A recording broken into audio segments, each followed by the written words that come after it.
This is the AI News Flash for April 27th, 5 p.m. UTC. First up, the Musk versus OpenAI trial officially opened today at the Oakland Federal Courthouse. Jury selection is underway with proceedings expected to last 2 to 3 weeks. Musk filed suit in 2024, alleging breach of OpenAI's nonprofit founding agreement, demanding $13.4 billion in damages and seeking removal of CEO Altman and President Brockman.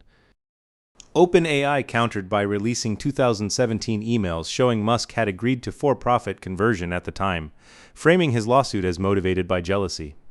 Judge Yvonne Gonzalez-Rogers will preside with OpenAI's $1 trillion IPO plans.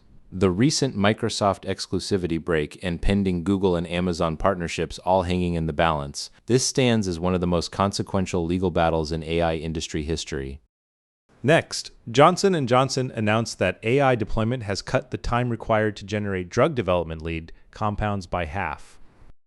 AI-driven molecular design and simulation have dramatically compressed what was traditionally a multi-year process of identifying and optimizing initial candidate compounds. The focus spans oncology, immunology, and neuroscience. Reuters reports this rewrites the R&D productivity benchmark for the entire pharmaceutical industry, joining Merck's Keytruda successor pipeline and Eli Lilly's GLP-1 expansion as a flagship case of AI-driven drug discovery going mainstream. The development demonstrates the potential to simultaneously cut billions in research spending while accelerating market entry, lending credibility to the $25 billion AI drug discovery market forecast for 2030. Now, Taylor Swift has filed trademark applications with the U.S. Patent and Trademark Office to protect her voice and likeness from AI misuse. BBC reports the move targets AI voice cloning, deepfake imagery, and unauthorized training data use. The filings cover broad product and service categories, granting trademark-based legal enforcement power. This follows similar AI defense moves by Matthew McConaughey, Cole Palmer, and Luke Littler, marking a turning point in entertainment industry intellectual property strategy. With Hollywood unions WGA and SAG-AFTRA both treating AI safeguards as the top priority for 2026 contract renewals, industry-wide ripple effects look certain.